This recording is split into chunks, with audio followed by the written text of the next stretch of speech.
The Hangout on Air is live. What? Oh, is it? Yeah. Oh, crap. Nah, he's really quiet. Fuck that right off. Someone mute him. I'm off.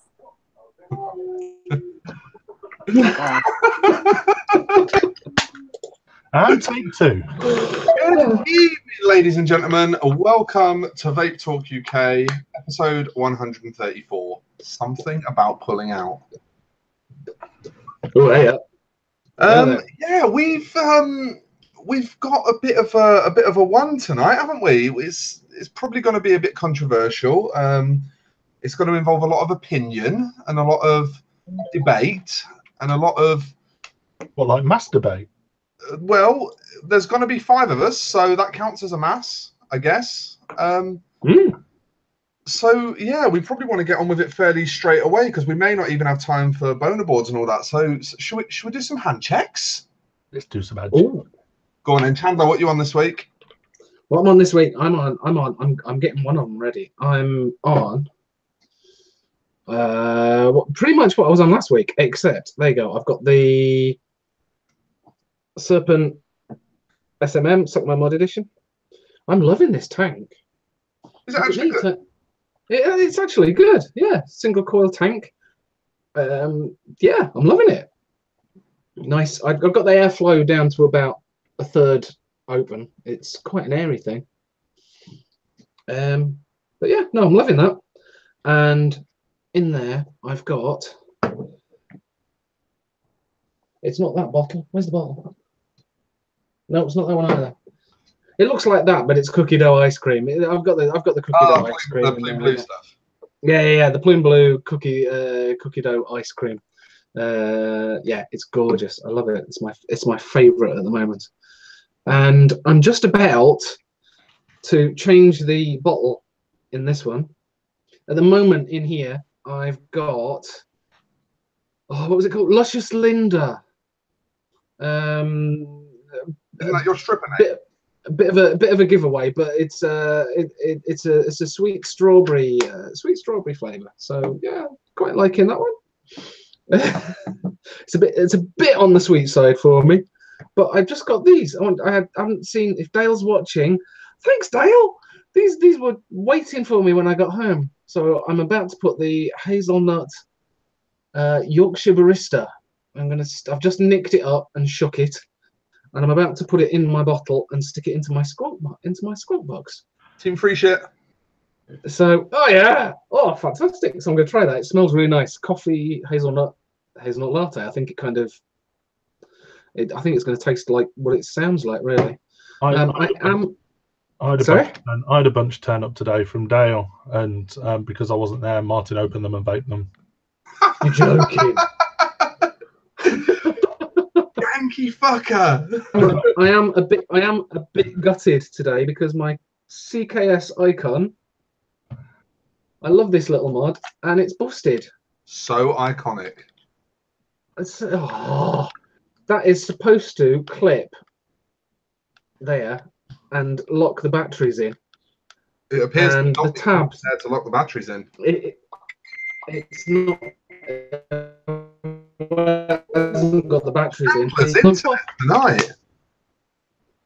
So, if anyone knows how to repair a CKS icon, please let me know because it's busted, and I'm all sad. Bless you. So, but you've had some free juice, so. But I've got some juice. So I got some juice to make up for it. So there you go. It's all good. So, go on then, Mark. What you got tonight? This evening, same old, mint. Nautilus. I always forget what that frigging thing's called. Ansmium? Yeah, that'll do. Is that the Ansmium? 12 milligram mint, 50-50 juice. I am, however, I was quite excited about this one. Sorry, I was listening to, whilst Chris might not be here, he's clearly sat here listening to what's happening. It's not a bed sheet. He's not allowed to be on the show, but he's still on the show. So Mr. Elliott, Mark Ski Elliott, was talking last week after the show. He's gone. Was talking after the show about this here lemon crack. Oh yeah, that lemon crack. That lemon crack, and apparently it's only released every so often. Oh, not buy list juice, surely. Huh? Not juice that you have to X1 for, surely. No, but there is a list. There's a Google document that you fill in. Juice. It's fucking juice. I know, but he's obviously a one-man guy, and we're all one-man guys. X1 for juice? Seriously? Can I just give a big shout out to Amy's 30th birthday tonight? The reason that Chris isn't here is that he's been firmly placed under the thumb. He's been told that he cannot join us this evening, and he's got to sit drinking prosecco and holding hands with his lovely wife. So happy birthday, Amy! Hope you have a cracking day. Rather you have to put up with him than we do. Well, yeah. Happy birthday, Amy. And yeah, I think you definitely lose in this transaction. So thank you for your service to VT UK. We only have to put up with him once a week. I mean, bloody hell, every day. Yeah. Bless him. Yeah, lemon crack.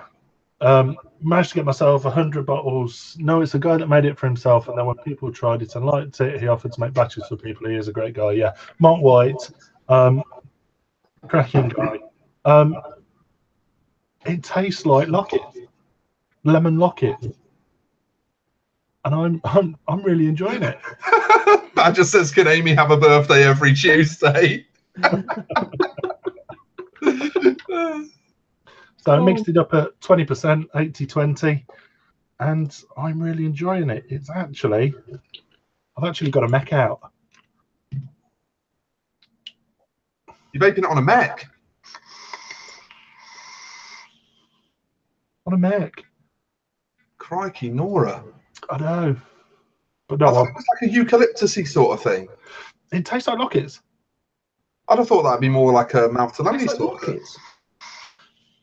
You see, I was going to mix a batch up at 12 milligram 50-50, but I couldn't be asked in the end. I just... Easiest way of doing it, 20 mils of concentrate and 8 10 mil nick shots gets you at about 60-40 and 15 milligram roughly. It's rough, it's not exact, but it's about bang on for mouth to lung, and it's thin enough to mouth to lung, and it's high enough nick to mouth to lung, and it's just a lazy way of knocking it together. You see, Mark's just said that needs a bit of colour, Mark. Once it goes yellow, it's great. It is, well, it is yellowish, but I think that's because I've got some discoloured nicotine. I will say now, I'm getting quite a strong taste of EM in it. The ethyl maltol, you can definitely taste the like the candy floss taste. Yeah. You can definitely taste that, but I think that'll subside with. I fucking love EM. Oh, it's lovely. Yep, no, cracking. Really enjoying it. I've still got another. What did I do? I decanted 100 ml out of a 5 litre a litre batch. So leave that to colour up and see how we get on. Stu, what you vaping on? Well, I'm vaping on an Ego IO, which might be a bit disappointing to some people, but it's a fucking dead piss easy mouth to lung.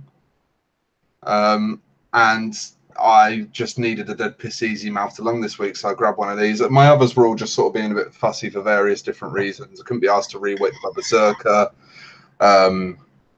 My T20S Endura Easy Watt, whatever it's called, that kit, just the battery doesn't last 5 seconds on it, and I couldn't be asked with it. Yeah, so just sort of none of my other mouth to lung setups were sort of quite doing it this week, so I just picked up a couple of these. And in that I've got this stuff, black tobacco, which is like a tobacco-y sort of licorice-y kind of thing, in like an 18 milligram 50-50. Yeah, there's a few people in the chat saying that the IO is too loose to mouth to lung. I mean, anyone that knows how I vape knows that I like my mouth to lung really fucking tight. But the IO just about does it for me. It's definitely on the looser end of what I find acceptable for mouth to lung, but it just about runs all right for me. A bit like a floppy flange. It's just a bit loose. Yeah, like it's tightest. It's a touch looser than I wish it was, you know. But it does. It's good enough, you know. It's 25 quid, isn't it? It doesn't have to be perfect for 25 quid. True that. And then I've got my Vulcan 1 back. It's been away with the engravers, having some custom engraving on it. It's now back. Oh man! So I've got that, and then I've got a little bit of the older Iron Vulcan running around the button. That is a lovely clean engrave on that. It's so crisp and clean, isn't it? I mean, I know obviously the fact that it's just large plain font isn't going to be for everyone. I know not everyone's into that kind of aesthetic. You know, personally, I love it because it's on the opposite side to the logo, so it still sort of keeps all its cleanliness, and it's only when you flip it that you get that. But yeah, it's just and as an added little bonus, it's actually, because the engraving's so deep, it's actually made the button a bit grippier as well. So the button's actually a little bit easier to. It's like adding knurling. Yeah, exactly. So that's kind of cool. And I'm really fucking happy with that. So big shout out to Slammer Mods. He's done 6 or 7 of these for me, and he's done absolutely beautiful work on all of them. And in that, I've got something from my care package from Dale as well, from TYV Squared, the crepe, which is marshmallow squares and grape, and it's that proper like Pixie Sticks acidic fucking sweet as balls grape that tastes really fake and really fucking delicious. So that's making me very happy today. Really, like, that was exactly the kind of thing I fancied, was something stupidly sweet and stupidly fake tasting, and that was like really what I was in the mood for. And the Rice Krispie Squares half of it is really authentic. Like, the grape side of it is the sort of sickly fake tasting side. It's fucking banging. Really happy with that. So yorkshirevapor.co.uk if you like it. It's your kind of thing. Yeah, thanks, Dale. That was lovely. Should we get this main topic rolling? Hey, just before you do that, this coffee's really nice. What was it? Hazelnut latte. I've heard nothing but good things about those coffees. Yeah, really nice. It's got quite a dark throat hit. I don't know whether that's coming from the hazelnut or the coffee, but it's really nice. There you go. Sorry. So yeah, main topic. Right, let's start this from the top. So, by the way, number 4 might need a few minutes notice just before we need him. Well, I would probably tell him to be ready in a few minutes' time then, because we're probably going to bring him in pretty shortly. Right, there you go. Okay. Sorry, carry on. Dale announced. Speaking of, Dale announced last week that he's decided not to do Vapor Expo in Birmingham this year, and has instead decided to vend Hall of Vape in Stuttgart. Obviously, we team up with Dale at events. That is kind of a bit of an ongoing theme now for us, which meant that we weren't doing Expo as well. And we were actually kind of relieved to not be doing Expo, because we were kind of considering pulling out ourselves, which has meant that the following day, I then announced that we're also doing Hall of Vape Stuttgart, and we're still double teaming with Yorkshire Vapor. So it's basically going to be the same situation that it was at Expo. It's just going to be in Stuttgart instead. But then other vendors and members of the public also then started to come forward and say, Yeah, I'm not doing Expo this year. I think I'm going to go to Stuttgart instead. And it started, a whole thread started in a couple of different places, actually, of people saying that they didn't want to do Expo and that they really liked the sound of Stuttgart. And it sort of got us to thinking what's happened, because Expo has traditionally always been the big event on the calendar. So we want to talk about that and figure out why that might be the case. But also we thought we'd bring in a bit of outside perspective on that as well. So we have got some guests who are joining us. Are they ready? Just coming now. Oh, well, that's probably not a good thing to do on camera. Hey. Yeah, no. But, so yeah, we also thought we'd bring in some guests that sort of represent the sort of not as inside the industry in the same way that we are. You know, we sort of represent the industry, sort of our jobs, whereas these are people that obviously are very passionate about vaping, otherwise they wouldn't want to appear on a talk show. But it's not necessarily their job. So the first one is that beautiful man. Say hello, Ollie. Hi. We haven't seen you in a while. Do you know, I never knew your hair was black. I've never seen you without a hat on. It was long. I always assumed that you had like light brown or blonde hair or something. I don't know why. No, it's quite dark. Well, good to see you nonetheless, mate. You got time for a quick hand check? Tell us what you're on. Yeah, I've got a couple with me tonight. I've got my custom AMK, which James made for me. And then I've got the Hussar RDA from Poland, which Umar from Vixet sent it across for me to try. I've literally just rebuilt it now. Beautiful. Really, really nice. Then I've got Kimek with the new One RDA as well, the prototype. Ooh, which is lovely. It is very nice. It is really good. It's quite a tight draw. It's not airy, but it probably beats Monada, if I'm honest. Really? Wow. Yeah. I didn't think I'd like it, but when I tried it, it's all right. You know me, I don't throw compliments around easily. Yeah. But yeah, the airflow on it, it's just literally it's like the Nada airflow. It goes through the deck, but the airflow is angled down like that. So obviously you can't oversquat, but it hits the bottom of the coil, and it's a bit special. It's definitely one of my favourite RDAs. Mark just said the Wasp Nano beats the Nada. And then juice wise, the new Jammy Dodger from Ace of Vapes, vanilla custard. Oh yeah. I didn't know there was a vanilla custard version of that. Is that not supposed to be limited edition? No, the jam was limited edition.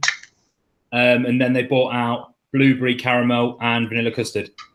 Nice. And it's, again, really nice. Have you tried the jam? Yeah. We stopped at the shop. Yeah. The jam one, yeah. So that tastes just like Jammy Dodger. This one, you still got. I mean, I had to leave it steeping for a bit because it was. I literally got it the day after it was bottled.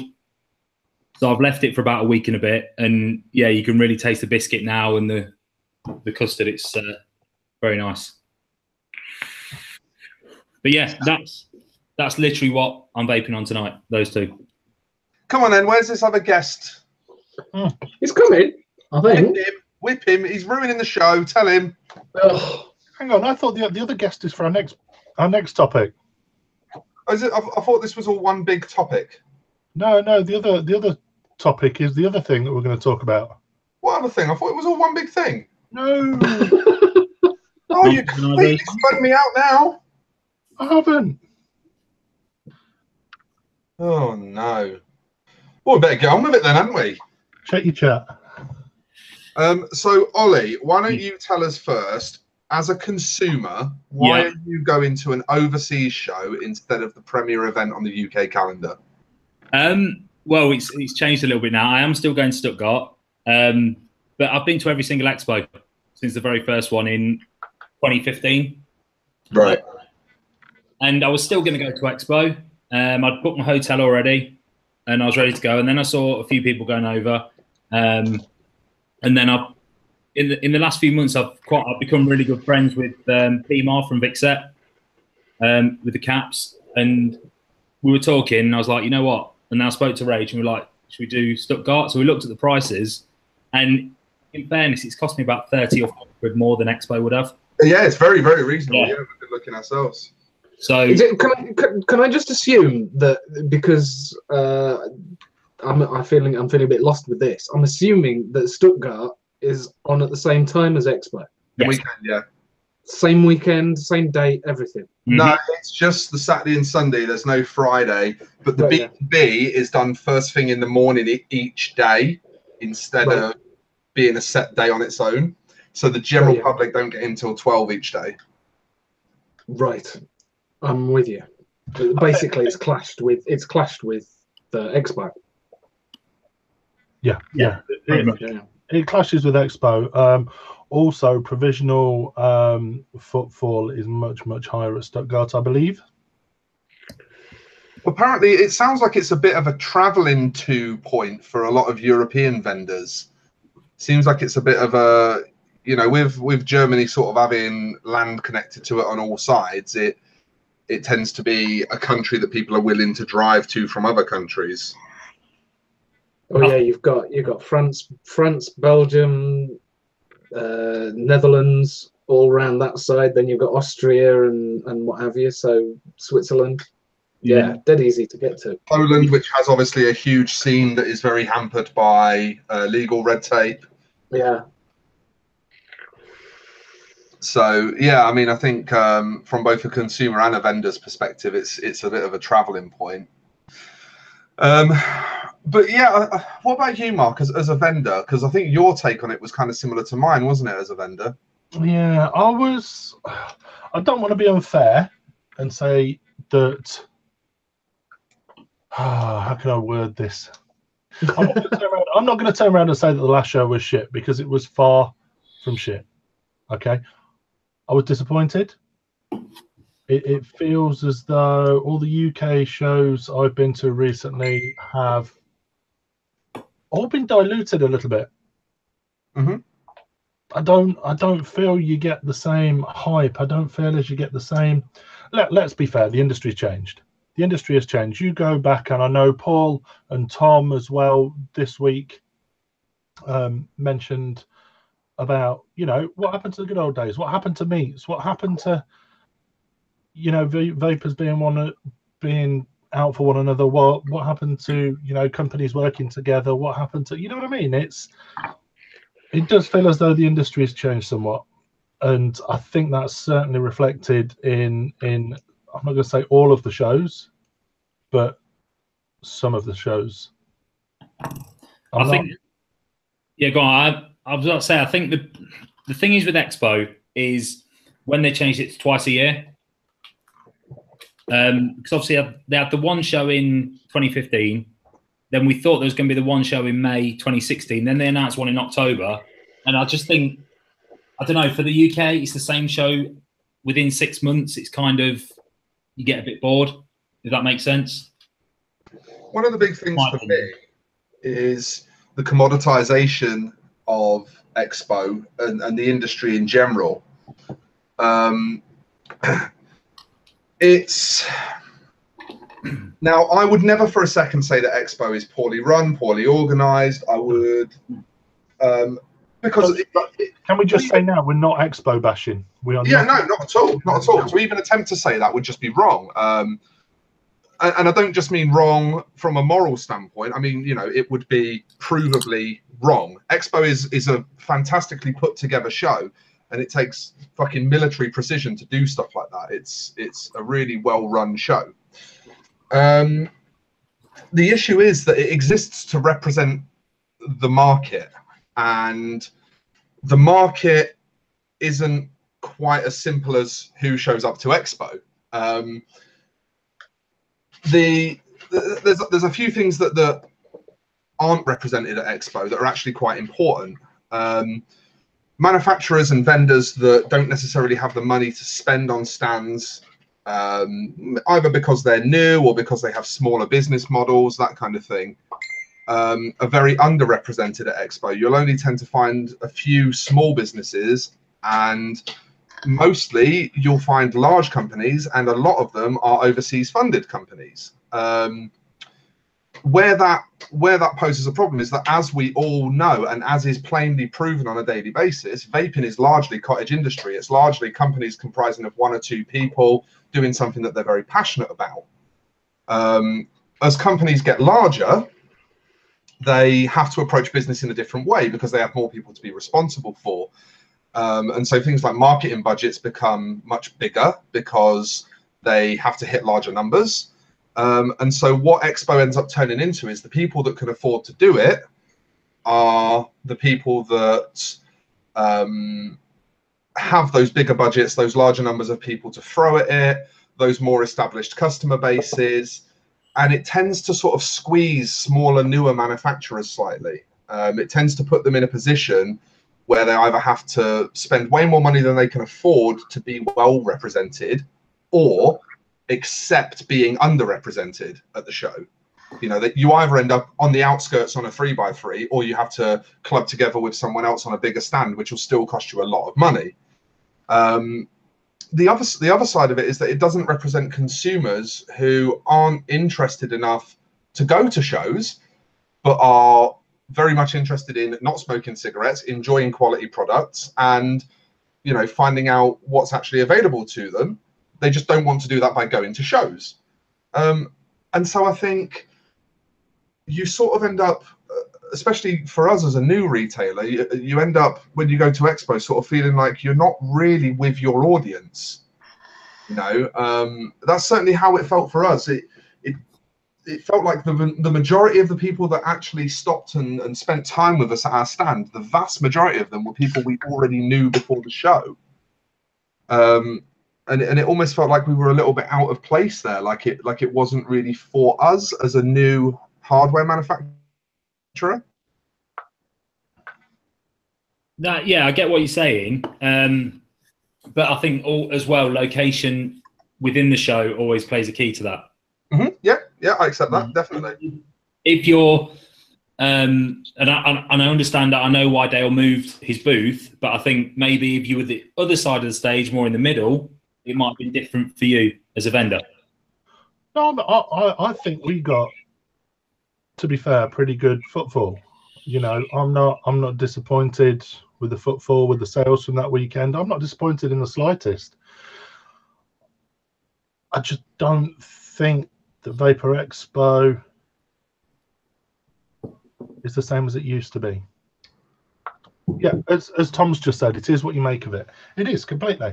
And you know, we worked hard, we traded hard, we made good money. We always do at Expo. It's what Expo's for. I just kind of feel as though Expo's kind of lost its way a little bit. And don't get me wrong, I'll still be there this year. Whilst I'll be in Stuttgart as well, we'll still be at Expo as well. But I can appreciate why many vendors are dropping out and going to other shows. Is Stuttgart getting bigger than the Expo? With it being a European show? I don't think the floor plan's as big, but the amount of visitors, I believe, is a lot higher. Right. But at the same time, because Squonking's kind of taken over in the last year, a lot of people want to go and try and get the hype. You know, they want to get the hype products like the Frankies, SVA, except Armour are going to be there as well. You know, they want the hype products. And I think some people are thinking, right, it's not too far away. It's not too expensive. It's my chance to get one. So Squonking's just as big over there as it is over here? Bigger. Right, okay. Think about how many high-end squonk mods come out of Italy, say, for example. Yeah. They all come out. The majority of them come out of Europe. Of the hyped mods, shall we say? I mean, Armour, Darren Lowe, he's in Malaysia, I believe. Yeah. Yeah. So, you know, he's flying over from Malaysia to stand. Simon Watson, last Expo, finding the Modders Gallery was akin to getting in or out of the labyrinth. Akin.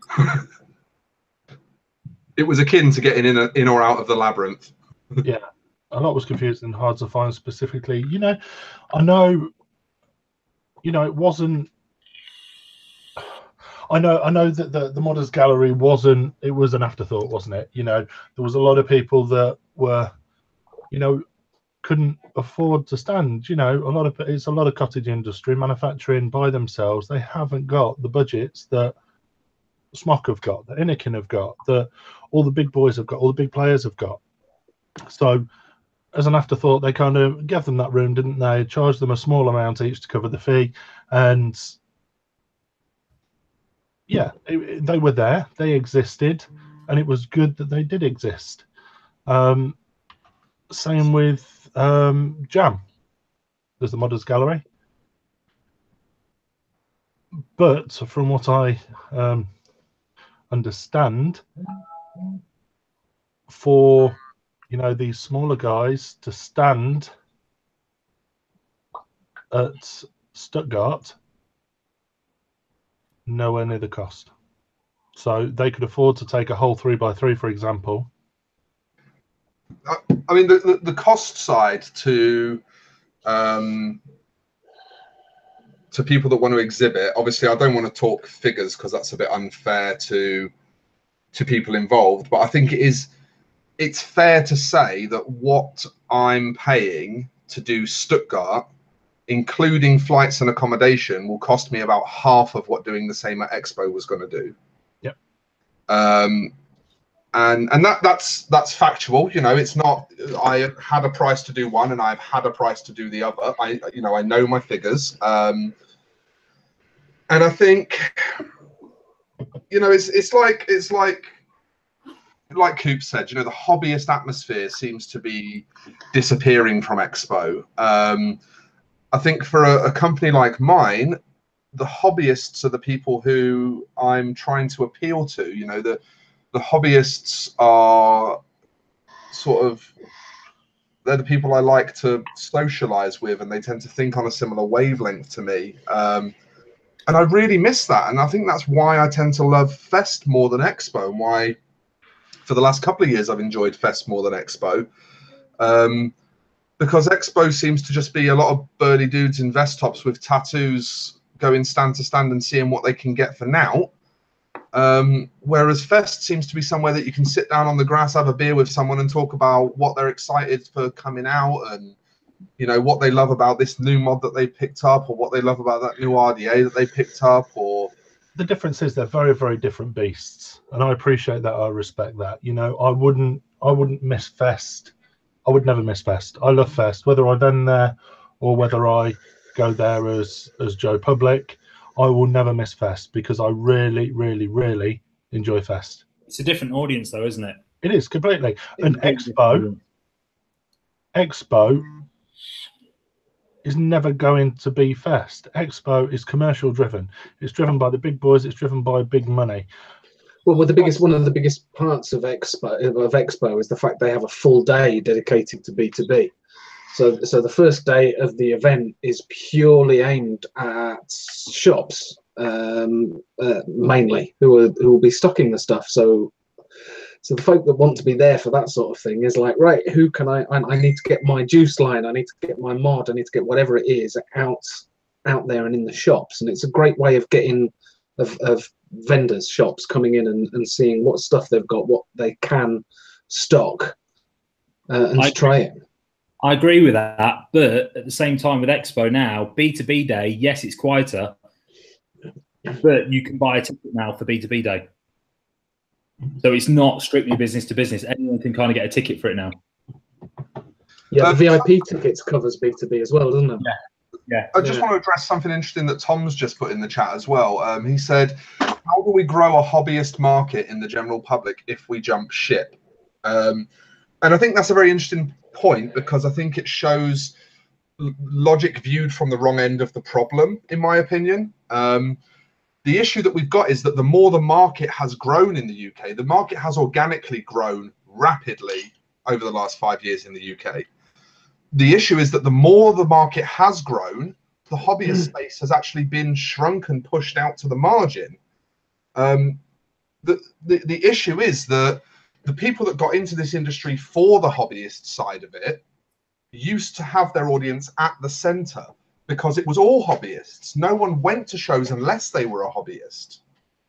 Now the market is so huge that shows are being attended by people that only have a casual interest in vaping, and it actually narrows the amount of space for people that are doing a less commercially oriented business plan. For people whose the way that they've constructed their business is more for hobbyists, it kind of marginalizes you almost.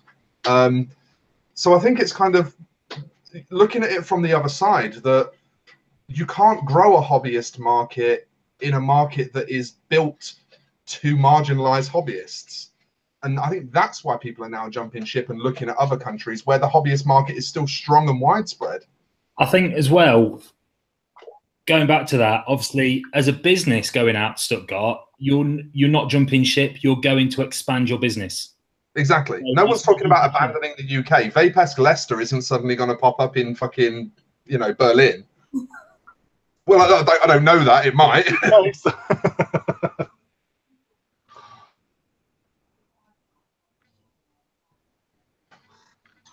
So I'm just catching up on chat. Yeah, there is going to be pauses while we read chat because this is a very chat involved kind of show, isn't it?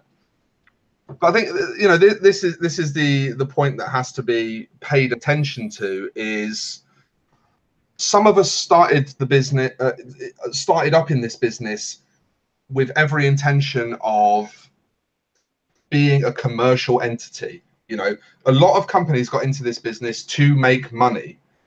Other companies got into this business to do something that they were passionate about and hope that making money was a side effect, was a tag on to doing that, and they're two very different types of business and they don't have the same audience.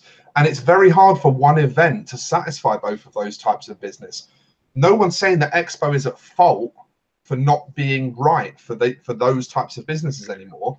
But it is undeniable fact that when you go to Expo as a vendor these days, unless you have a highly commercialized business model that is very much geared towards mass market appeal, you aren't going to be successful and your costs will far outweigh your profits.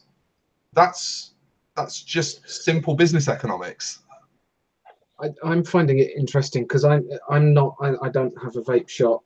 I've only just started making mods. I'm not that involved as you guys are in the industry, other than podcast and what have you.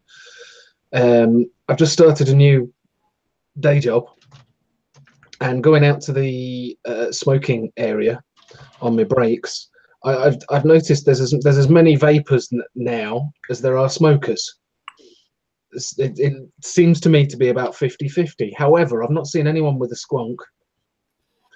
There's no one there with a squonker. I've not seen anyone with a dripper or building their own. They're all either the pen type with C4s, whatever, on the top, or they're rainbow colours.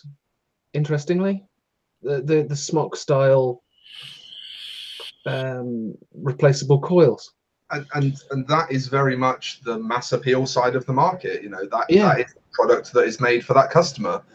And it's really important to acknowledge that no one is saying that that's wrong. No one is saying that shouldn't exist. But it's also okay as a business. Businesses are run by people, and you have a right as a person to say that's not something that my business is really appropriate for. My business isn't really for casual vapors. That's not why I got into it. That's not who I got into it for. Well, I wouldn't say all of these. I wouldn't say all of these folk that are out there. I wouldn't necessarily call all of them casual vapors. Not necessarily. However, they are led they're not the sort that go onto YouTube and are that into it. They want to search they want to watch YouTube live feeds or what have you. They're kind of driven by what they come across in their local vape shop. So they're going in the vape shop, they're seeing the tanks and what have you. It's events like this where that folk like those will go to. We need to have the hobbyist stuff there for them to see it and go, what's that? You see, I see it from both sides. Someone just said most people do it to get off fags. You said, Chandler, that you know, the guys that are walking in to the vape shops, they're buying the smocks, they're buying their Innikins, they're buying their TFV12, they're buying the Princes, they're buying their smock mags, they're buying, and they're keeping up to date, and they're buying as and when new stuff comes out. And Expo is the perfect place for that. It is like, Expo's like walking into a vape shop. A big fucking vape shop. And that's all it is. That's all it is. You know, you get to try new juices, you get to meet new hardware, try new hardware, and that's exactly what it is. It is a giant fucking vape shop. And that is what probably 80%, if not more than that, 90% of the attendees to the Vapor Expo probably want that. And that's what I'm getting at. You know, there's no. But Mark, we're not flagging off Vapor Expo in any way, shape, or form. We've noticed there's a lot of people that are dropping off, not booking Expo, or have cancelled their booking for Expo. There's a lot of people saying that I'm not going to Expo this year. I'm going to Stuttgart this year. This is why we've brought this up. We're in no way bashing or slagging off either one. No, but this is the thing, Mark. Scale down exactly what you just said. Scale down exactly what you've just said. Shop level. Right? You have 90% of the products on your shelves will be to appeal to mass market vapors. Yep. You know, and 10% of the products on your shelves will be there for enthusiasts. Yep. You don't get an environment in your shop every day that is geared towards enthusiasts. That's not possible. You run events at your shop like Vape Meets and Cloud Comps to create an environment for enthusiasts. Now, that's exactly the same thing. As a vendor. Oh, Jimmy's microphone is giving tons and tons of feedback. You got any headphones, Jim? Hang on. I'm just going to have to mute you for a minute, Jimmy, while you look for some headphones, mate. And it's exactly the same situation, you know. An event that is geared more towards enthusiasts is the commercial giant industry scaled version of a vape meet. Whereas something like Expo is the giant industry scale version of a vape shop. And I think for us, we're the kind of people that like going to vape meets. So we want to go to more vape meets. You know, I work in a vape shop like half the week. Don't get me wrong. Don't get me wrong at all. I love the money that Expo brings in. Don't get me wrong. But, you know, money's great. Yeah, fantastic. But it's, I guess we're doing it to try something different. I guess we're doing it to see if we can. We've got a lot of different juice lines coming out, and we're going to do it to see if we can hit the European market. It's, I don't know where I was going with that. At the end of the day, the millions and millions of pounds that people make at Expo as a collective, every one of them deserves that money more than a fucking tobacco company. Every single one of them. So no one's knocking the people that do Expo and why they do it. It's just a different situation. Interesting question from Mr. Watson. If they're in different months, would you have done both? Is it just bad timing? I don't think I would have done, to be honest. I wouldn't have. We're separating across the two. we're not going balls deep in either. So we're going to have an existence at both. So you're still doing the one in October, presumably? Oh, October? I've not even thought about October yet. Very there. So you were saying you were having a presence at both. So no, because the first one's not October, is it? no, the first one's May. Is that the one that clashes with Stuttgart? Yeah. Right. So are you still going to have a presence at the May one as well then? Yeah. We'll have a presence at them all. Okay. But if I had to choose, that's a difficult one. If I had to choose Stuttgart or Expo, what would I do? As Tom just said, business is business, and if you see more profit in another Expo, then do it, absolutely. And we've never done another. I've never done another Expo, so I've got no idea whether or not we're going to see more profit or not. Exactly. This is our year to try. See, for me as a visitor, yes, I would do both all day long. Now, I've obviously had to drop Expo. I'd had my hotel booked and everything. I've had to drop Expo, and obviously Expo, I would have had my I'd have had my SOI hat on, obviously, but I've had to now drop that this time. So I've obviously had to sacrifice that and representing SOI there, but to go to Stuttgart. But for me, it's a new experience. It'd be my first show outside of the country. So for me, it's a new experience. And it actually turns out now in Stuttgart, I'm going to be working for part of it anyway with the one RDA. So, but yeah, I'm still looking forward. Well, for me as a visitor, Stuttgart's not an option. You know, of course it is. You're going to come and work my stand, Chandler. If you're paying for my flight out, I'm there. Chandler, you say this, but I haven't looked into flights, ferry, anything like that. But flights are 70 quid return. 70 quid. Yeah, there we go. Do you know that would probably make it cheaper for me to go to Stuttgart than it would to go to Jam, because I'm iffy about Jam, because I would have to get the train, what have you, all that mucking about, and the train's 100 and some quid if you're not careful. See, for me and Rach to go to Stuttgart, it's cost us, I think it worked out about 290 quid for both of us, for hotel, for flights. Yeah, for me to fly my whole team over, 6 people, it's £204 return. It's absolutely nothing. The flights are peanuts. It's cheap. In my hotel for Expo, I'd paid 260 quid for 2 nights. So, you know, to say it's not an option, unless you've got something on and you physically can't go, money-wise, if you were going to stay at Expo, the price of the hotels at the NEC aren't cheap. So the difference, it's negligible. Yeah. If you've got the money to go to Expo and stay there, you've probably got the money to go to Stuttgart. Definitely. Assuming you've got a passport. It's just one of those things, isn't it? Like, for businesses like mine and Mark's, I think we're in that mindset this year where we need to learn and grow and make decisions and side courses of direction and stuff like that. And I think it just makes perfect sense for us to try something other than what we know.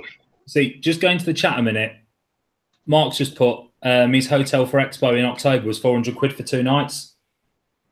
So then Stuttgart's now cheaper. Yeah. You know? And the beer's cheaper there as well. And it's good beer. And it comes in litres, not pints. Oh, I tell you, a litre of beer that you get in Germany is just something to behold. Anyway, instead of ignoring him, should we acknowledge our other guest as well that's just come into the chat? Jimmy, you're not muted anymore, mate, so take a minute to say hello. Good evening. How are we all? Yeah, very good. Thank you. So go on then, Jimmy, quickly, what you vaping on? We've got to do a hand check for you and all. Very quick. VVRM with Pancake Man inside, Guillotine Atty, and my Tesla RYE200 with a Prince TFE12 print on it, which is not shit, surprisingly. There we go. So a typical vapor. You hold that equipment up that he's got. He is a typical vape shop vapor. There's nothing indie there. There's nothing. What we call that one was particularly no vape shopping. No. Yeah, but he's mates with the guy that owns that company. But the Tesla. Yeah, the but Tesla, I also own like Dacuses and all sorts of things. But I'll vape on anything if it works. It doesn't matter to me. Yeah, for sure. For sure. What are your thoughts on this, Jimmy? And I also have a Alpha, and he does, he does have a Vulcan Bro setup. That's true. Yeah. What are your thoughts on this, Jimmy? On what exactly? On the whole the Stuttgart Expo Expo. versus. I suppose it's different things for different people, isn't it? Where would your money lie? I'm incredibly patriotic, I'm afraid, so I'm going to stay in the UK. I used to work for a German, well, we worked with a German brand selling kitchens. So I've been over to Germany and done all of it. It was absolutely perfect. And for a vape event, it would be amazing. But I'm still staying in the UK. I'm a stone's throw from home. That's fair enough. Even though it costs less to get over to Stuttgart, stay there. Does it? I mean, I'd drive down to London. It would probably cost me 25 quid in fuel, 30 quid in fuel from the east of England. Parking's going to cost me a tenner a day. The event's going to cost me like 12, 15 quid. So it's horses for courses. Realistically, I mean, it's probably going to cost me 70 quid to go. Mm-hmm. And you enjoy your day out. You buy what you want to buy. You go home with fond memories. That's it. I mean, for me, realistically, I mean, I've been in and around vaping now and submersed myself quite quickly. I'm vaping now for about 2.5, 3 years. Probably longer than that now, 3.5 years. It hit it hard in the last 3. It's the social scene. But do you think that's what it is? Do you think that an event like Expo best represents the social scene in vaping? Oh, definitely not a fest. 100% is the social scene of. Because Ollie, you said on record several times that your favourite thing about an EC Expo is the social side. Yeah, all day long. But a lot of people argue that point, and we hear it every time Expo comes up. How do you socialise at Expo when you can't get a word in edgeways over the stage and the music and the entertainers that are on individual stands and all the hustle and the bustle? Like, how do you socialise in that environment? It's not necessarily. I mean, during the show, it's more. You can talk around the quieter areas. I mean, there are always quieter areas, but for me, it's after the show. Going out for dinner with everyone, and it's. For me, it's that. I mean, the people who go to Expo, I've known a lot of these people now, got nearly 4 years. So it's just kind of natural for me. You see people, you talk to people, and it's. I think as a vapor going, if you're going to do a day trip, so you drive down in the morning, you pay your entrance fee, you pay your parking. It's a cheap. Really cheap trip, and I think that's the majority of people that go turn up for the day. They don't go down. There's not many, I don't think, that go and stay for a full weekend. But the other thing you've got to think of is that it's the majority of vapors are working people. They work Monday to Friday. They've got families as well, so I wouldn't want to be away from my kids and my wife for. Just to go to a vape event in Germany, in a completely different country. And also you've got the language barrier as well. Not all Germans speak fantastic English, whereas in the UK, if you're at a vape event, you're going to have someone stood next to you who go, "Oh yeah, try this, mate." You don't know them from Adam. You've got that segregation as well. And one thing I will say to that, there is one important comment there. You tend to find, regardless of industry, at any kind of trade event, English is actually the most popular language, regardless of what country it's held in, and that'll even outweigh whatever the native language is. And it's because English is the international language of business. You know, Chinese companies always hire English speakers to do transactions with America and England. You know, America is the largest single market or the richest single market in the world. And their primary language is English. So I think it's also because the nature of where it is, it's exactly what you said at the beginning. It's in Germany, but you're going to get French people, Spanish people, Italian people, people who speak Dutch, Polish, Austrian, whatever. They're all going to be there with all these different languages, and not all of them are going to be able to speak German, whereas the majority of them are going to be able to speak at least a little bit of English. So I mean, you'll find that if a German and an Italian meet up, they often talk to each other in English because that is the shared language they've got. Perhaps one of them doesn't speak Italian or German, but they can both speak English. Yeah, and I think Stu's right with what he says about it being the international language of business, but I'm talking from the social side of things with punters, with two. Majority of the punters that will be in the German show are going to be German. I mean, you look at Expo, you look at Jam, we get foreign and international visitors come to that show as well, but the predominant number of people are English. There's probably at least a degree of that that's going to be true. I think, you know, amongst the vendors, you'll probably find that everyone has an English speaker. But amongst the punters, you might find that 30%, you know, don't have any kind of function in English. That's a guess. It's a complete guess, but I'm trying to be realistic. But I think most of the vendors will. I mean, I know that we're all going to be brushing up on our German, and I know that one of the guys on our team is fairly handy with German. He's not fluent, but he'll probably be able to muddle his way through a sales conversation. And I think most vendors will either take someone that speaks enough German to sort of get through the kind of conversations they're going to have, or, you know, they'll brush up on their German so that they at least feel comfortable telling people the prices of stuff and saying please and thank you. I think from a vendor's point of view, it's absolutely fantastic. You know, getting UK vendors over into being absolutely amazing. I'm all for the British. Absolutely, I think what we've done the last couple of years in this country is absolutely amazing. And from a fantastic, from a vapor, from somebody who's in the scene for the social side, quite so much. Yeah. I mean, your product, Stu, is going to absolutely fly in Germany. Absolutely fly. The one and the alpha are going to be amazing over there because they are so unique and so different and so. Yeah, I mean, I will be honest. I think one of the reasons that we personally, as a business, have chosen Stuttgart over Expo is because I think a lot of the things that are less popular about our offerings over here will actually be more popular in Europe. From what research I've done and from what I've gathered about people's tastes over there, mech devices tend to be a little bit less, not completely unrepresented at all, but a little bit less geared towards the comp style and the snapback and black hoodie kind of thing, which, you know, I love as much as the next guy. I'm not trying to distance. That's why I put it on. That's the only reason I put it on.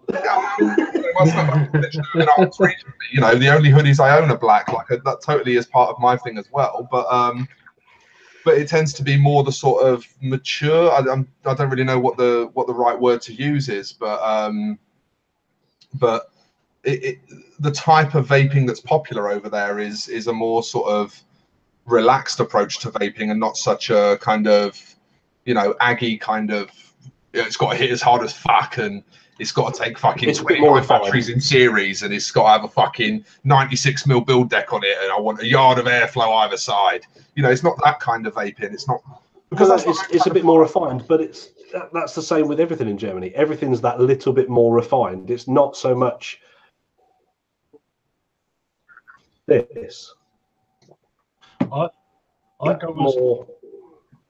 I go as far to say that 70%, if not a little bit more, of our mech sales go to Germany. Mm-hmm. Yeah, mech mods are really popular. Genuinely. One thing I am going to say before we knock this topic on the head and move on, if I don't make it to Expo this year personally, one thing I will miss is the community. And Ollie will know because we kind of swing in similar circles, so to speak. You know what I mean? He's in the fishbowl.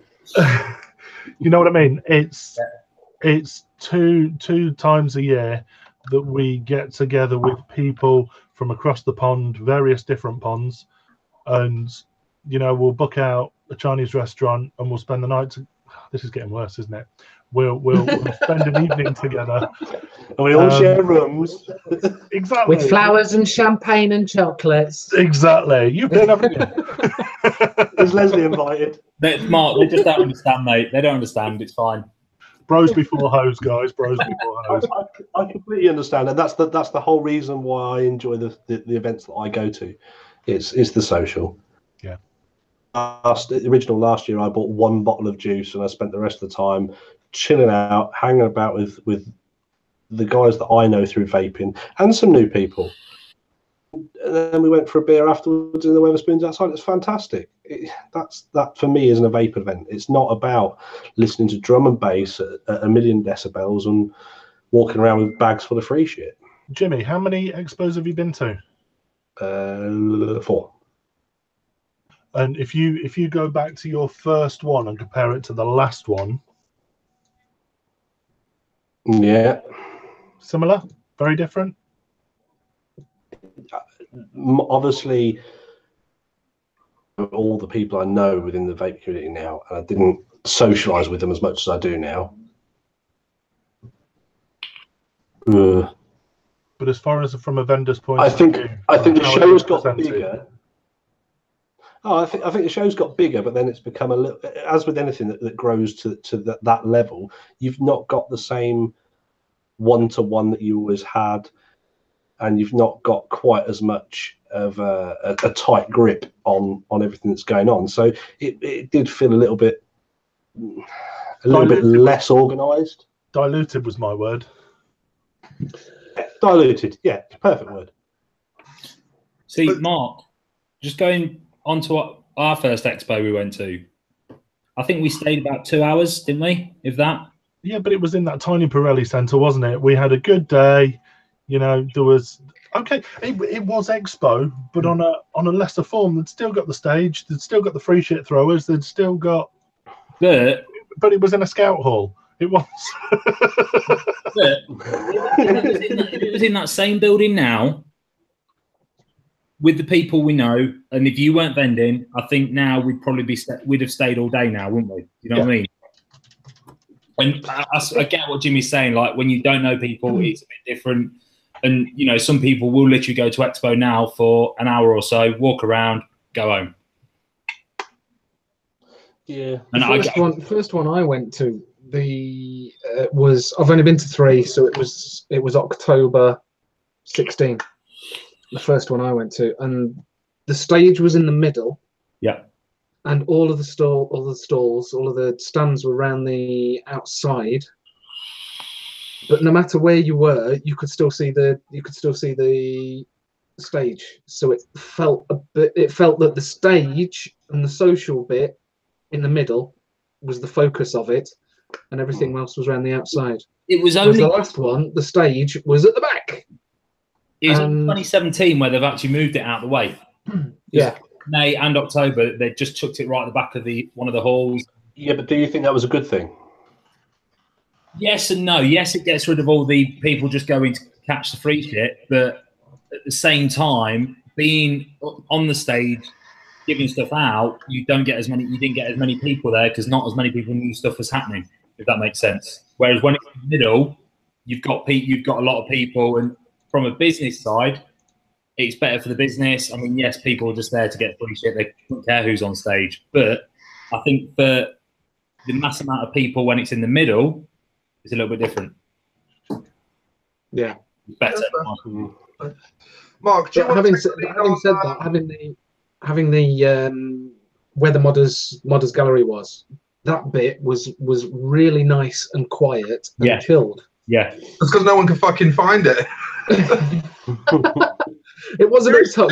Those who know, I found it by accident. The second and third times I went there over the weekend, it took me about fucking half an hour to figure out where it was. Yeah, if you didn't turn right if you just walked straight in, you went straight through and into the main bit. You missed that bit, and if you didn't look at the map, you didn't know it was there. Yeah, exactly. So you kept it quiet because only elitists need to know. So, Mark, if you want to move on, do you want to get the conversation started on this second topic? Because it's the second topic that we're going to talk about tonight links onto the dilution. Now, obviously, vaping's gone from 5-6 years ago when it was quite underground. It wasn't commercial at all. There was very, very few vape shops in the industry. It was quite quiet, and we've seen it grow. Now that's an awesome thing. Don't get me wrong. Excuse me. That's an awesome thing. Don't get me wrong. And it's getting people off the fags. It's keeping people off the fags. It's saving lives, effectively. Fair to say. Yeah, fair to say. Yeah. What I've seen, and this links kind of into what Dale just said a few moments ago, it's hard to break the ground in the UK these days with such a saturated market. Getting to become a part of the establishment is near impossible. Now, this is something I want to talk about. Now, obviously, let's go back to pre-TPD. So back in the days before the TPD, when you would quite happily go to a vape shop, you'd pick up a 120ml bottle for 30 quid, 30, 35 quid maybe, and you'd walk away happy as a pig in shit. As it's gone on and on and on and on and on, we've seen more and more companies appear, disappear, reappear, disappear, reappear again, disappear. And again, this is linking back to dilution. As I was saying, you'd be happy to pay 30 quid for 120ml. You'd be happy to pay 20 quid for 60ml. 20 quid, 60ml was the going rate for and I'm sorry to use this word, a premium juice. Even 22, 24 from well-established brands. I remember things like Cutwood, Charlie's Chalk Dust, Ruthless, all that sort of stuff being 22 to 24 quid for 60ml. You know, you pay £18 for 30ml of Ruthless back in the day. Yeah, absolutely. Now, all of a sudden,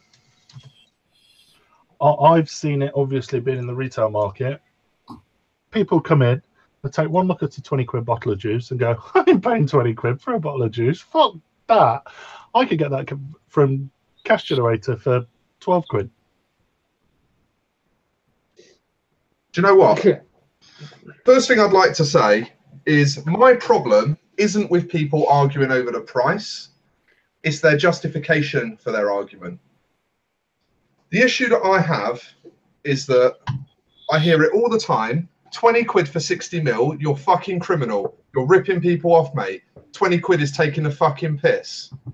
There's absolutely no understanding whatsoever of the fact that for businesses to continue to offer new products and to continue to expand their offering into other product ranges as well, they have to make profit. Profit doesn't mean anything more than it costs you. Profit means the cost of the product plus the running costs of your company divided by the number of products you expect to sell, plus all of your bills and your staffing and your shipping and your packaging materials and all the research and development that goes into what you're currently working on and what you're planning to release. If you have to charge 20 quid for your bottle of juice, you're not doing it because you want to charge 20 quid for your bottle of juice. You're charging it because when all your costs are accounted for, that's what you've got to charge in order to make your money to continue to do new stuff. Yeah, but mate, I home brew my own. It only cost me like £1.20 for 60ml. Great. Right. To be honest, that was the reason I started making my own and mixing my own way before TPD kicked in, and it was because things like Ian Schwartz just said, Riot Squad, 15 quid for 30 mil. Yeah, Dinner Lady, 15 quid, 30 mil. Yeah.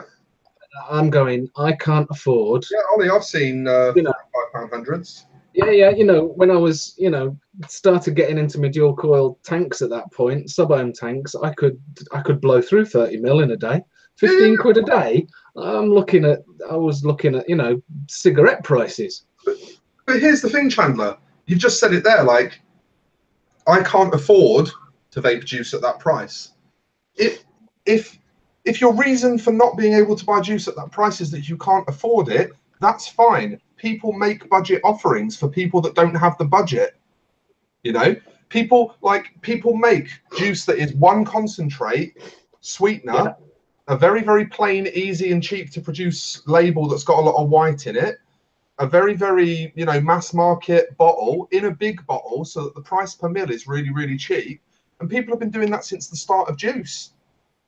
Yeah, you do, but you notice the difference in the lower quality juice. This is the problem, is that people expect to be able to vape the best juice on the market for the cost of the lowest quality juice on the market, and it just doesn't make any logical sense. It's a complete disconnect. Yeah, no, I'm with you. You're missing two very, very big points. The first of which is that a lot of juice manufacturers, let's take some of the well-known MTL style juices, the likes of Vampire Vape, V4, they're about £3.50, £4 a bottle, or 3 for a tenner. Or in our shop, 30 ml of juice for a tenner. £2.99 a bottle, 4 for 10 in our shop. Yeah, but you around here the going price is 30 ml. Vampire Vape especially is 3 for a tenner. 30 mil for 10 is Vampire Vape's standard offer. That is part of their RRP. Yeah. So that's 30 mil for a tenner. So 20 quid for 60 mil, and it's a premium juice. I think the difference is there, Jimmy, and I can. If you was to see some of our invoices, it would make your toes curl. So let's take V4 for example, 10 mils. Okay, the cost on producing that bottle is X. The cost of putting that through the TPD, having the relevant insurance to manufacture, all the packaging to make sure it's TPD compliant, etc., etc., etc., etc., etc. Whereas I'm not going to hold up a 60 ml bottle of short fill because it'd be unfair. But the physical manufacture cost of a 60 ml short fill or a 120 ml short fill is considerably less than a 10 ml. There are difference here, obviously it's different, but the amount. But it wasn't pre-TPD, was it? And just like you were saying, you could get the Hangson liquids in Rotherham Barnsley Market. They were doing £2.99 a bottle, 4 for a tenner. So you were getting £2.50 for a 10 ml juice. So you've got your options of going budget, going for your high end 15 quid for 30 mil, or making your own. I think one of the conversation points that needs to be addressed is entitlement. At what point did a safer alternative to smoking have an inbuilt entitlement that you should be able to receive the upper tier of the market in quality for the price of the lowest tier of the market? When did that become a thing? When did we as an industry stop addressing that publicly and allow it to be something that's acceptable now? Because I mean, I don't know what groups on social media you guys travel in, but if you look at the majority of your SVs, your UK squonkers, the majority of people that surround Vape Talk UK and all of its sort of related friends and family, most of us are perfectly fine with banging juice being 20 quid for 60 mil. We don't bat an eyelid at that. But if you go into the whole rest of the vaping public, you get called a fucking bandit for charging 20 quid for 60 mil. And I think, but what I'm saying is you're charging exactly the same as Vampire Vapes, and you've got a better quality juice with better flavouring, and you're more of a niche product. If I want to go and vape fucking Heisenberg, I'd go and vape some Toilet Duck. That's not me. I'd rather have a decent quality juice, and you offer it, as well as most of the people who do short fills, at £20 for 60 mil, exactly the same as a cheap, the 610 mil box. To me, when I compare a £15, no, maybe not a £15, because good juice is starting to creep into the £15 for 60 market. Exactly. There is good juice starting to appear there. It tends to have very specific reasons why the manufacturers can do it for £15 for 60 mil. Typically, it's because it's the actual manufacturer, the physical manufacturer of the juice that's retailing and wholesaling it. But if you look at most juice companies, they don't actually do their own physical manufacture. And if you take two like-for-like juices, if you take a £15 for 60 mil bottle that's manufactured by a third party and a £20 for 60 mil bottle that's manufactured by a third party, I have never in my life ever found a £15 one that tastes better on average than a £20 one. It's never happened to me, ever. I think the only time that's ever not been true is if it's first party manufacture. If the one issue you've got with e-liquid, if you take a Ford Fiesta and stick it next to a Ferrari, you can instantly see, whoa, the Ferrari is going to be the one that costs the most. If you get two 60 ml bottles of juice and stand them next to each other, they look the fucking same. Yeah, you're quite right. Do you know what I mean? And your average punter is going to look at it and go, look, all it is a bit of PG, VG, a bit of Nick, and some flavouring. They've both got the same stuff in it. Why is that one 10 quid? Why is that one 30 quid? It's the same amount of juice. And that's what's going through their head. I think as well, they're going, it's the same thing. Why? I think at the same time, when someone starts vaping and they think they can vape the more expensive juice, but they shouldn't be paying that much. I think a lot of it as well is because they've got a mate who's made their own juice that only cost me a few quid to make. Everyone's got that mate, haven't they? Everyone's got that mate. Yeah, and I think people then get it into their head that, well, it only costs 3 quid or whatever it costs to make. And I think that they then think they've got a given right not to pay a silly amount for a bottle of juice. But as Dale said in the chat, they don't see the wage bill, they don't see the tax bill. The cost of manufacture of a product goes way beyond the cost of its materials, and a home brewer is just paying materials. Yeah. Schwartzy's just made a banging comment. It's all about balance. His all-day vape is a Dark Star bottle shot that he can make up for 30 quid a litre. Yeah, likewise. Good taste, etc., good price. But that allows him to spend a bit more on different juices that cost more. Jimmy, what would turn your toes up having to spend on a bottle of juice? I've bought juice. My missus is watching this downstairs. It's not fair. I've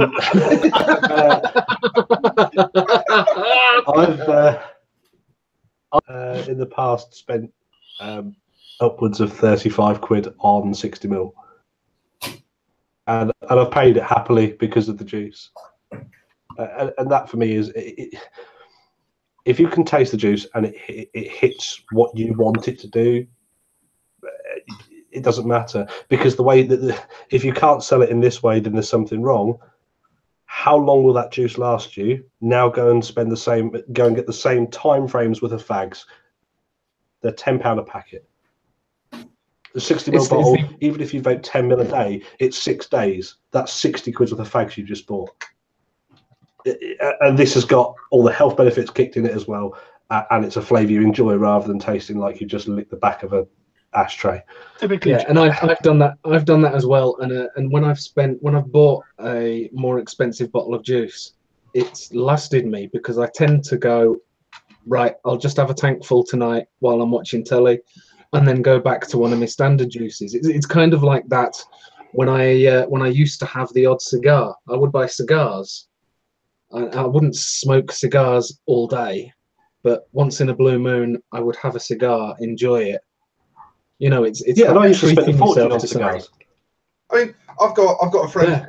who he's a regular customer at our shop, and he watches the show as well. I'm pretty sure he's in the chat tonight. And he's exactly the same. His all-day vape is some sort of one-shot, usually a Dark Star one. And he vapes very low builds on series devices. You know, he goes through a fucking ton of juice. He's all about his 30mm atties, and he's all about getting the most out of his 8.4 volts. He goes through fucking tons of juice. And so, yeah, you know, his all-day vape has to be a bottle shop for vaping to be affordable for him. He still comes into my shop every single week and buys a bottle of chow, you know? And he buys that because he loves the juice, and he's willing to invest the money into the product because he appreciates the effort that's gone into making the product. You know, and the guy doesn't need to spend the money. He can still vape on his cheap juice, but he wants to enjoy that extra effort that's gone in to the premium product. And I think, you know, I'm going to be completely transparent. The shop local to me recently, Vulcan. This is the type of juice that we're talking about, which is a 60ml bottle for 20 quid. Yeah, of course it is. Yeah, yeah. We're not talking about this because none of us have a vested interest in the answer. Of course you do. But I'm currently running that through a TFV12 Prince. Biggest tank manufacturers out there. Smokers are known to be juicy bastards. They are. But and you know how much I've gone through, Stuart, because I sent you a picture the other day. Yeah. And within 4 hours, I've done 12 minutes of juice. And I would quite happy to do that, because even if this bottle was to last me, compare that to the cigarettes, I've saved a tenner. Now, vapor, if you can look at it in that way, in that you've saved money and health. So we've reduced the harm and reduced the costings. Yeah. It's exactly the same whether I put vampire vape in that. But I know which one I'm going to prefer. It's all about educating the public, and that needs to be done by the foot soldiers, by the people who work in the shops. They are the first line of it. Whether you're a new vapor or whether you're somebody who's got a friend who makes their own juice, you need to do that. I make my own juice. I haven't touched any of my own juice for about 3 weeks. This is the difficulty for those of us that work in retail, though. If you try to persuade a customer in a retail environment, and I'm sure Mark will back me up on this, if you try to persuade a customer in a retail environment that they should spend more on a product for any reason, you know, whether it be because it's a better quality product, because it's had more time and effort put into it, because it's made in the UK, not overseas, whatever grounds you try to persuade them on to spend more money on a product that they could otherwise buy a cheaper alternative to, if they choose to, they can always play the ace up their sleeve of, yeah, but you're just trying to get a sale. You know, this is your business. You need the money. You know, it's your job to sell this to me. They've always got these lines queued up. And so I think the problem is that, yeah, the responsibility to explain to people what they're actually getting for their money probably does lie on people in vape shops. But people in vape shops have had that power taken off of them by this attitude of assuming that the guy behind the counter is trying to fuck you instead of trying to help you. It's that breaking that. That's not necessarily true, because you're going to sell them something regardless, whether they're going to buy the cheap bottles of juice like the Vampire Vapes of the world or the V4s of the world, or they're going to buy your juice. They're still going to spend money on juice. They've come into your shop for a reason. A shop because they wanted to get a flavour so as their mate can make them some juice up. They've come in there to buy juice. They've come to you. And whether they go out with 10ml bottles or whether they go out with 60ml bottles doesn't actually matter. So the fact that you're trying to help them and push them in the right direction, they should see as a positive.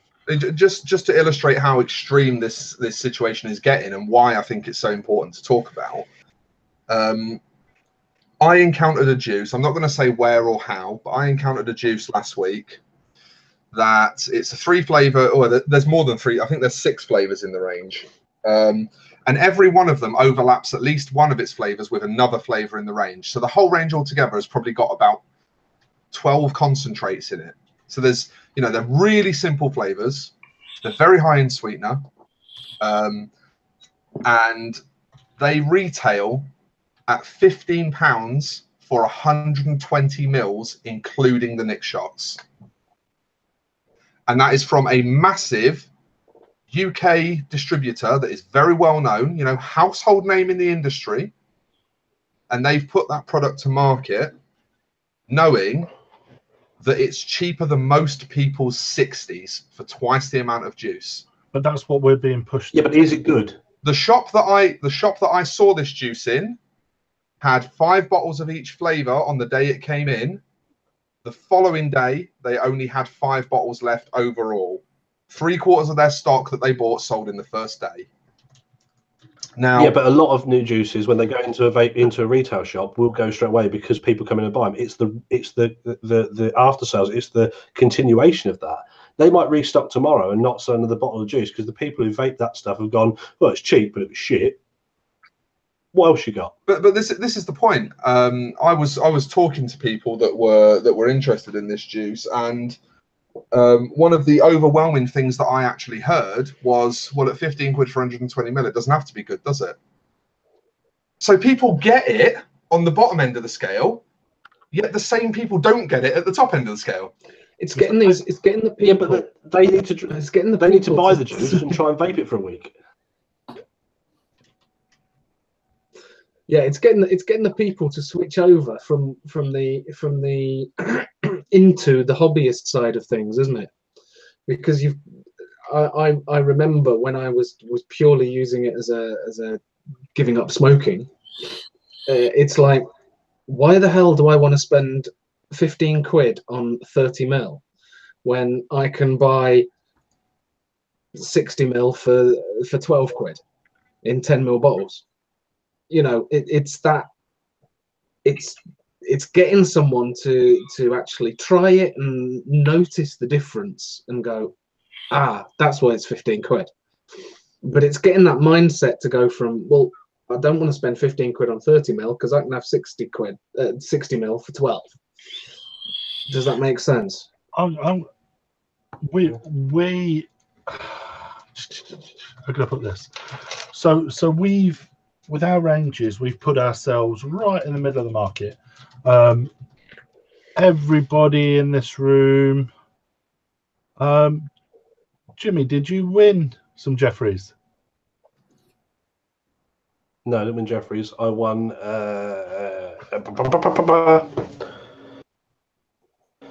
Either way, everyone in this group has tasted the Jeffreys. Now, Jeffreys is it's a £15 bottle of juice with Nick shots. Okay, it's aimed at middle of the market. It's not a £20 bottle of thick oil. It's not a £20 bottle of Vulcan Bros. It's okay. Fuck yourself, Mark. Do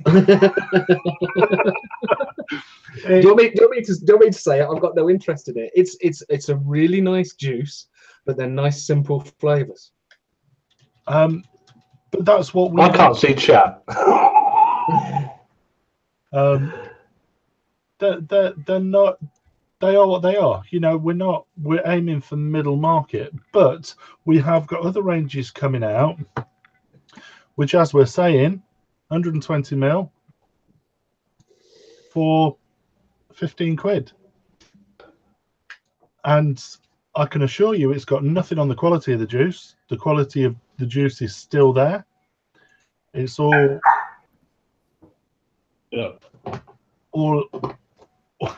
quality juice. I can't say anything else.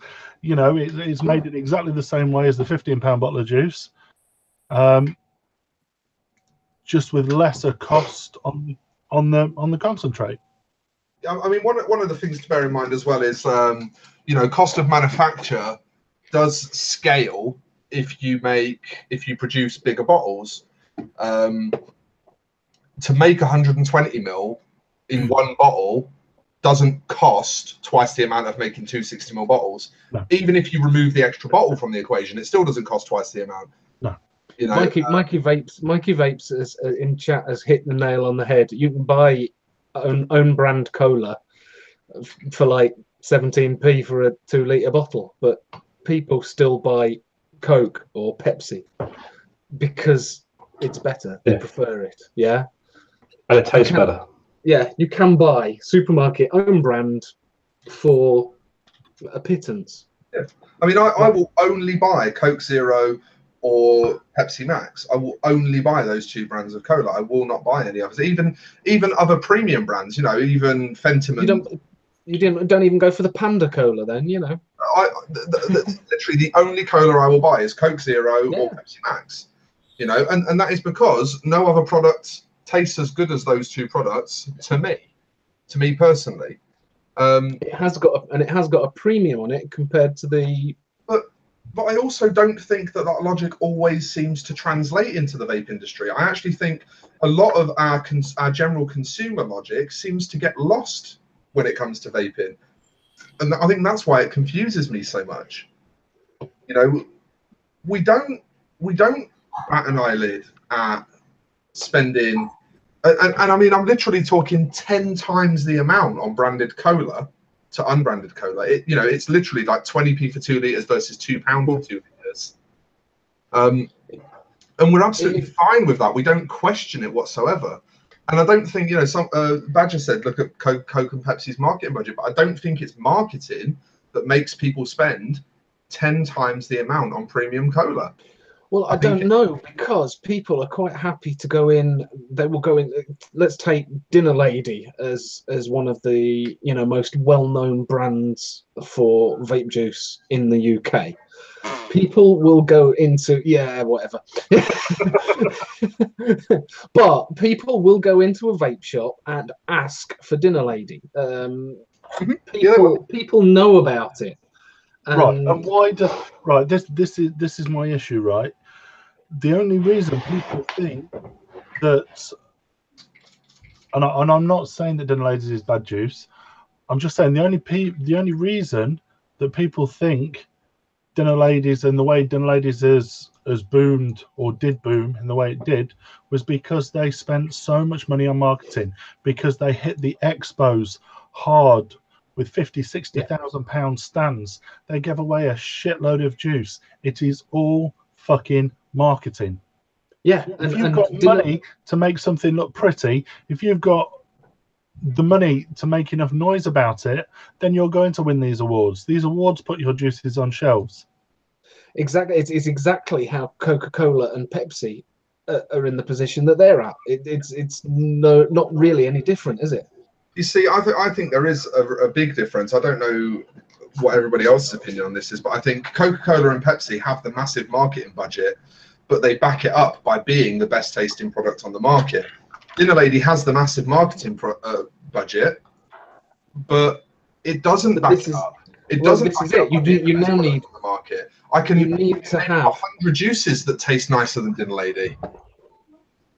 Yeah, yes, I agree with you on that. But if you've got the best tasting juice in the world, you've got the best tasting juice in the world. If you haven't got the marketing budget to get it out there and get it known, it's just going to be a niche thing that doesn't, you know, like. I think of it more like whiskies. You don't, you know, different whiskey brands. You don't necessarily. They're more niche. You know about it. It tends to be true that the lesser known product is the more respected product for some reason.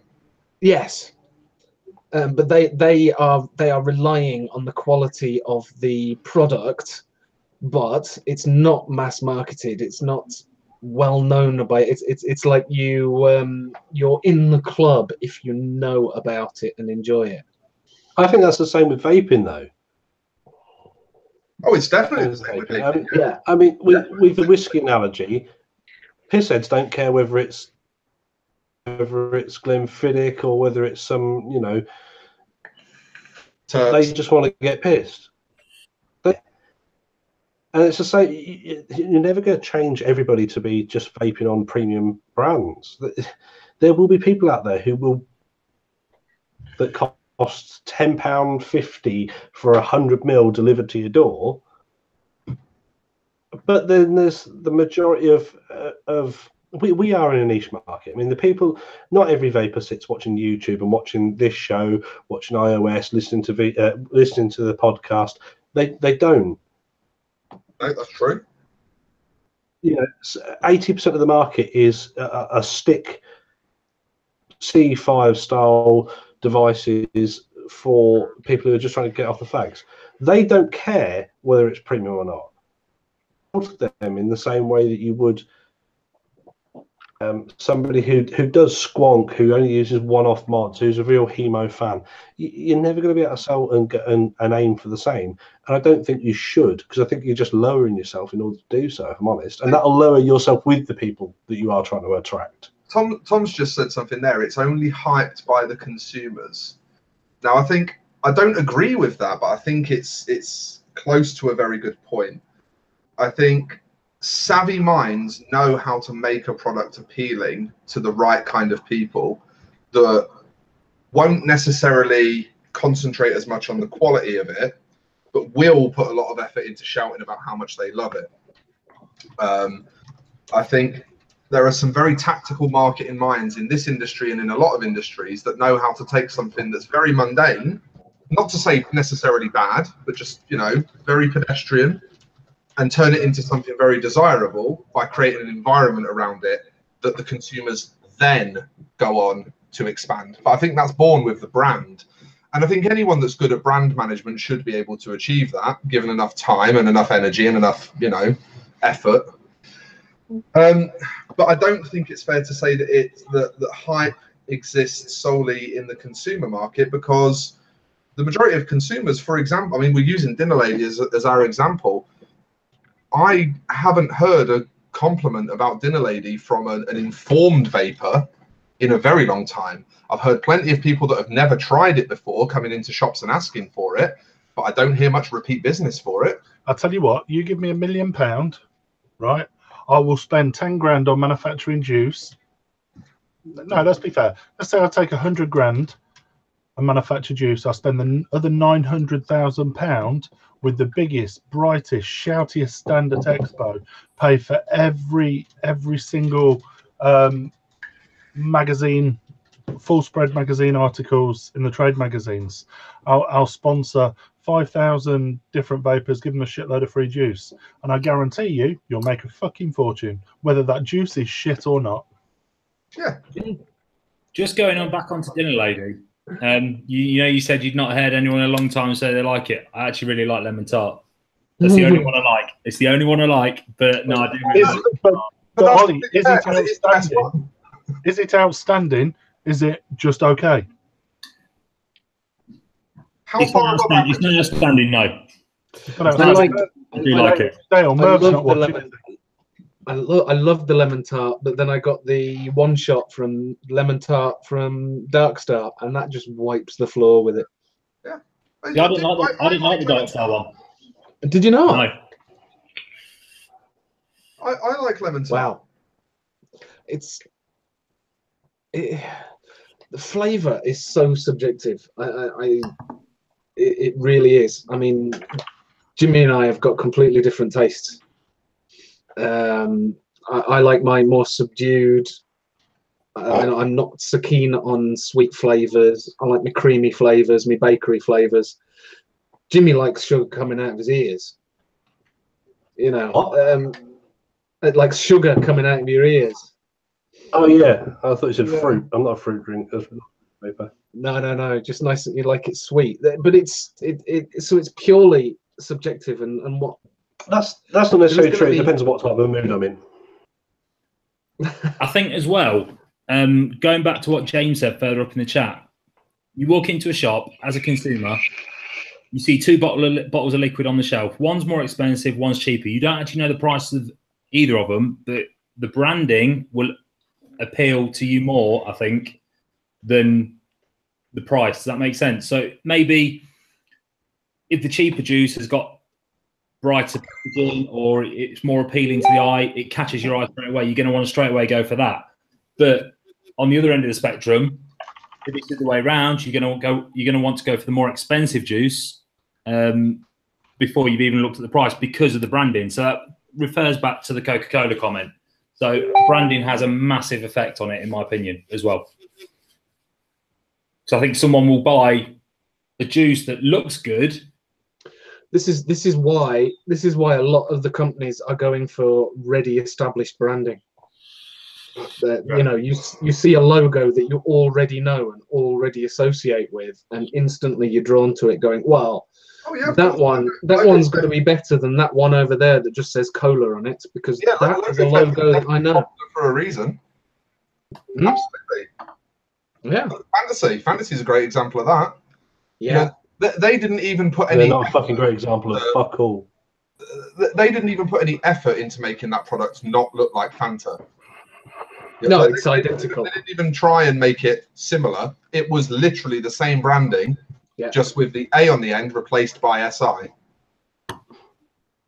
Yeah.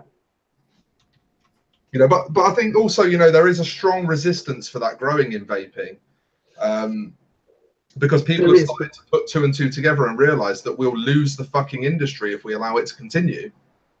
It's just harder work to create your own brand and then get that brand known.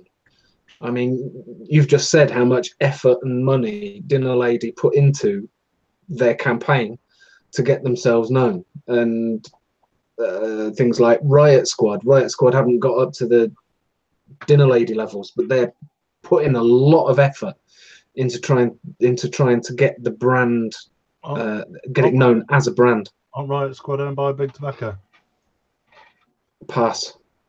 I believe that to be true. Good time. I'm fairly sure that Riot Squad have put as much money in as they want to put in, not as much money as they can put in. You know what I mean? And they go all out with their big fucking trucks, and you know. I was going to say, the other thing about Riot Squad is they don't just do expos; they take a fucking bus to your shop, don't they? So sorry, they're owned by Big Pharma, not Pharma. Yeah, Pharma. That's it. Or Fama, apparently. I don't think a VC UK has gone by with Kev in the chat where I've not pulled him up on at least one thing that he's misspelled. Leave Mo alone. You're normally pulling me up. You're not supposed to do that. That's naughty. He got very upset with you last time. Did you have to put him in timeout last time? Yeah. So I suppose the overall question, though, is what do we actually think? Do we think that the industry will swing around eventually to having a more balanced market where budget products are recognized as budget products and higher end products are recognized as higher end products, and they're just allowed to stand on their own merits? I think what we're going to see is we're going to see hopefully a change in the TPD, hopefully where larger bottles are available pre-nicked, but everything has to be put through testing. For me, that is the ideal situation because all our juices are tested anyway. So, you know, it makes no odds to me that I've paid that. It's gone. It's done. I'm hoping that a lot of the shit, a lot of the chaff will disappear when they've got to be tested. Why is everyone laughing? Look at the chat. We're reading chat. That's it. I think we just see the foot behind Stuart. I think that's what he's laughing at. Oh, is Reese's foot poking out? Sorry. She's apologising. just see his foot dangling off the bed. Go on, love, get your feet out. I think there's too many. There's just too much available at the moment for any one company to dominate. There's just so much. It's almost a flooded market at the minute. Well, I don't think anybody wants one company to dominate, but no. But going on, do we think that the amount of availability perhaps confounds consumers to the point where they can't make well-informed choices because there's too much to choose from? I can't. I haven't got a bloody clue. I'm hoping that the change in legislation will cause a lot of those that are in it for the money, and there's a hell of a lot of them in it for the money. You've only got to walk around Expo and see. Don't get me wrong. Apparently Siri thinks I'm talking to her. Is Siri here? Okay. What was I saying? She's throwing me now. What was I saying? Legislation change. It'll get rid of a lot of those that are in it for the money, and it'll go back to those that are passionate about the industry. Don't get me wrong. I've got a mortgage to pay. I've got a daughter to feed. I've got clothes to put on Lindsay's back. I've got, you know, I'm not doing it for nothing. I'm clearly doing it for the money. But I didn't enter this industry to cash in on it. It is still very, very regional. Yorkshire Vapor products are mostly available around Yorkshire area. Don't be silly. We've got Yorkshire Vapor products. Sorry? We've got Yorkshire Vapor products. No, perhaps Yorkshire Vapors are a poor example, because he is to be honest, more widespread. But you know what I mean. A lot of Dale's multinational. Availability is definitely better from the Midlands up. It's definite. Like, you've definitely got more choice from the Midlands up. There's nothing over here. There's nothing around Kingsley and Wisbech area at all. Yeah, I mean, I'm in the Norfolk, southwest. Availability is not great here. Jimmy's in the southeast. Availability is not great there. London, obviously, you're always going to have good availability in London itself, because it's fucking London. But again, London, look at the price. Every company pushes. That's where every company pushes to. But again, in the capital, you know, the cost of running a shop in London is so much higher that London shops have to charge 10-15% more than the rest of the same product. And you'll see this even if you look on the websites for London stores. You know, even the e-retailers that are based in London tend to be the more expensive ones. It's getting for you guys. It's getting the distribution and getting your juices out to it's getting the vape shops to know about. Yeah. And if they, and just imagine if their source of juice shops is going back to Expo, walking into an Expo, how many juice stores are there? Out of all that lot, what do you choose? And if you take it back to the whiskey analogy, you have your Glenfiddichs and your Glenmorangis, your well-known brands, your Bell's whiskey. You have your staples, but you don't want that many on your top shelf, because you know they're going to sit there for a while. So you're wanting to pick a few. I know there's a lot of retailers who are now sort of holding back on bringing in new stock. Yeah, that's a real big thing. My local retailer is holding back on buying new stock in, because he's just got so much stock in that you can't stock a bottle of everything, because you wouldn't have a big enough shop. You'd have to be the same size as a mega Tesco's to stock it all. But he just said, look, I'm not getting anything else in, because I what's the point? And then this week some other juice turned up because he tried it, and it's actually the flavour, and it's the line, the flavours that he wanted. It's something different. And I think if you're a manufacturer and you can bring something different to the table, not another fucking strawberry milkshake, you know, if you can bring something different to the table, you're going to get into vendors, and they're going to sell your product, and the retailers will push your products as much as they possibly can. And for you guys, because you're going to have that something different. Tasted the ephemeral range, because I remember what it was, Mark, that I won. And I've tasted all the Vulcans, and I love them. I love them all because they're different. They're a very grown-up flavour profile juices. And I think retailers will think exactly the same. If they try decent juices, you're going to get into retailers, because people are switching on. Around here, everyone's switching on to premium juice. No one wants to buy the shit. You get the people who are on, like I said earlier, the CE5s, who will go in and just buy the 10ml bottles of 50/50. But everybody who's on anything more than that wants decent product. And I think it's going to only move in 2018. I just think it's going to sort of creep that way more.